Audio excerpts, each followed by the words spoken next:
The under-20 girls 4x100 meters relay final at the CARIFTA Games was not just another relay race. It was a demonstration of how Caribbean sprinting culture continues to produce technically polished, fearless young athletes capable of delivering elite-level performances under pressure. From the first exchange to the anchor leg, the race unfolded with the intensity and precision usually seen at senior international championships. And Jamaica once again proved why their relay system remains the benchmark in junior sprinting. Before the gun even sounded, the expectations surrounding Jamaica were enormous. Their squad entered the final with proven individual talent, but more importantly, with balance across all four legs. Relay success at this level is rarely only about pure speed. It depends on composure, acceleration patterns, baton timing, lane awareness, and the ability to maintain rhythm under pressure. Jamaica combined all of those elements better than anyone else in the field. The opening leg immediately established the tone of the race. Sabrina Dock attacked the curve aggressively and with total confidence. Her reaction out of the blocks was among the cleanest in the field. But what truly separated her was her transition phase during the first 30 meters. Many junior sprinters lose efficiency while shifting from drive phase into upright sprint mechanics, but Dock remained composed and mechanically efficient throughout the bend. Her stride frequency stayed high while her posture remained stable, allowing Jamaica to gain an early positional advantage almost instantly. That first leg mattered more than many viewers may realize. In relay finals, especially among junior athletes, the opening leg often dictates emotional momentum. Once a team establishes visual control, the pressure shifts heavily onto the chasing nations.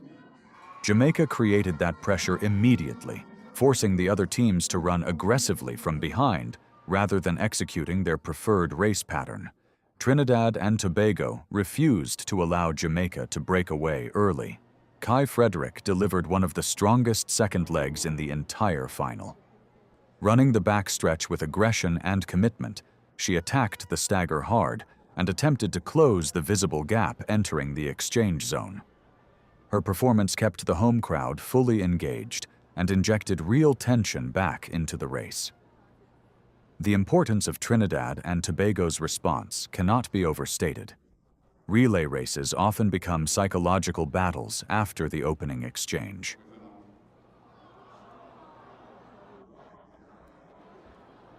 If Jamaica had increased the lead too early, the race could have collapsed into a straightforward runaway victory. Instead, Frederick's effort kept multiple teams believing they still had a chance at gold. That forced Jamaica to remain technically disciplined instead of simply relying on raw speed. Tiana Marshall answered that challenge with maturity beyond her age. Her second leg was not flashy, but it was incredibly efficient. She understood exactly what Jamaica required in that moment. Rather than overstriding or forcing unnecessary acceleration, she focused on maintaining rhythm and preserving exchange quality. That discipline became one of the defining differences between Jamaica and several other teams in the final. Junior relay races are often decided not by maximum speed, but by how well athletes preserve velocity through baton exchanges. Jamaica consistently maintained momentum entering and exiting the zones. Their outgoing runners timed their acceleration almost perfectly, allowing the baton to travel at race speed rather than forcing adjustments inside the exchange area.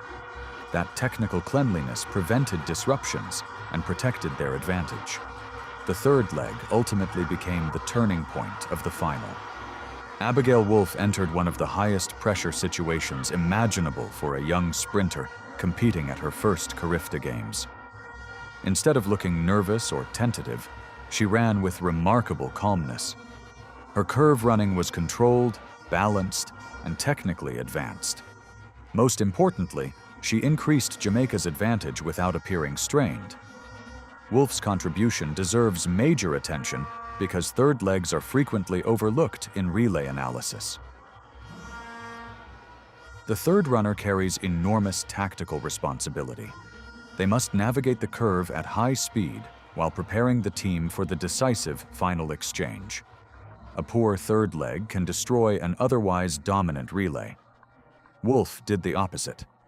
She stabilized Jamaica's position and gradually stretched the lead just enough to give Shanoya Douglas a clear runway entering the anchor leg. At the same time, the Bahamas quietly positioned themselves into silver medal contention. Their race management became increasingly impressive as the final progressed. While Trinidad and Tobago displayed tremendous energy and crowd-driven momentum, the Bahamas remained composed and technically sharp. Their baton exchanges became cleaner during the second half of the race, and that efficiency began translating directly into meters gained on the track. By the final exchange, the race had split into 3 separate battles. Jamaica were chasing gold, the Bahamas were hunting silver, and Trinidad and Tobago were trying desperately to hold on to bronze in front of the home crowd. That combination created a dramatic final straight filled with tension, despite Jamaica already appearing in control. Then came Shanoya Douglas. Once the baton reached Douglas, the race effectively ended. Her acceleration into the home straight was devastating. What stood out most was not simply her speed, but how relaxed she looked while separating from the field. Elite sprinting often appears effortless, and Douglas displayed exactly that quality during the anchor leg. As the reigning 100-meter champion, she entered the relay with enormous expectations, and she exceeded them completely. Her knee lift remained powerful, her stride mechanics stayed compact, and her cadence never dropped during the final meters. Instead of tightening under pressure, she became even smoother as she approached the finish line. Jamaica crossed in 43.65 seconds, a performance that immediately established this relay squad among the strongest junior teams in the region this season. That time was not the product of one extraordinary leg. It reflected collective execution across all 4 athletes. Every runner fulfilled her role precisely, and every exchange supported the overall rhythm of the relay. The Bahamas secured silver in 44.65 through superior composure during the closing stages. Their final exchange was significantly cleaner than Trinidad and Tobago's, allowing them to gain crucial momentum entering the anchor leg. In sprint relays, even small technical hesitations can decide medals, and the Bahamas capitalized on exactly that reality. Their performance highlighted another important aspect of Caribbean sprinting development. Depth across the region continues to improve. While Jamaica remain the dominant force, nations like the Bahamas are becoming increasingly dangerous because of their technical relay discipline and athlete development systems. The silver medal was not accidental. It was earned through execution. Trinidad and Tobago claimed bronze in 44.76 after fighting throughout the race with incredible determination. Competing at home brings both energy and pressure. Every exchange becomes louder, every mistake feels amplified, and every surge from the crowd increases emotional intensity. Despite that environment, Trinidad and Tobago remained competitive from start to finish and secured another major relay medal in front of their supporters. Their bronze medal also reflected the strength of their sprint pipeline. The team showed excellent early aggression and enough raw speed to challenge Jamaica for significant portions of the race. The difference ultimately came down to relay efficiency and late race execution rather than lack of talent. Barbados finishing 4th in 45.2. 2 also deserves recognition.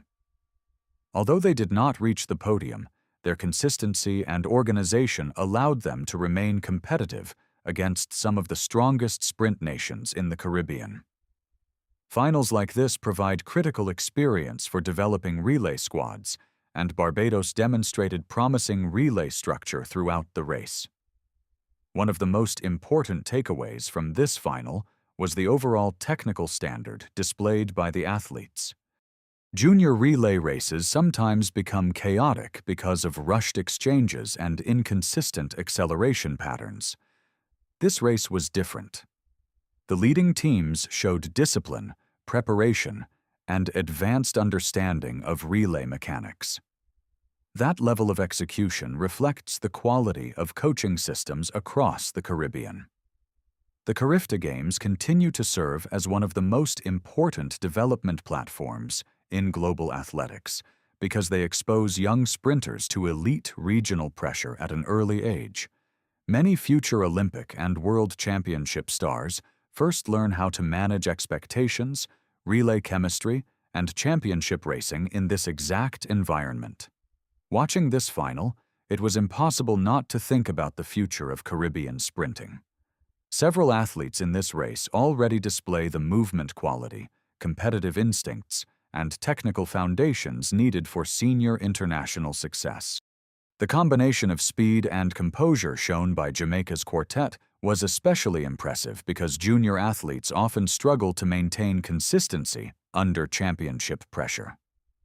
Jamaica's dominance ultimately came from three major factors: explosive opening acceleration, disciplined baton exchanges, and elite anchor speed. They never allowed the race to become unstable. Every phase looked organized. Every athlete understood her responsibility. That structure transformed a talented group into a championship relay team. The Bahamas proved that technical precision can overcome deficits in raw speed, while Trinidad and Tobago showed the emotional resilience required to perform in front of a demanding home crowd.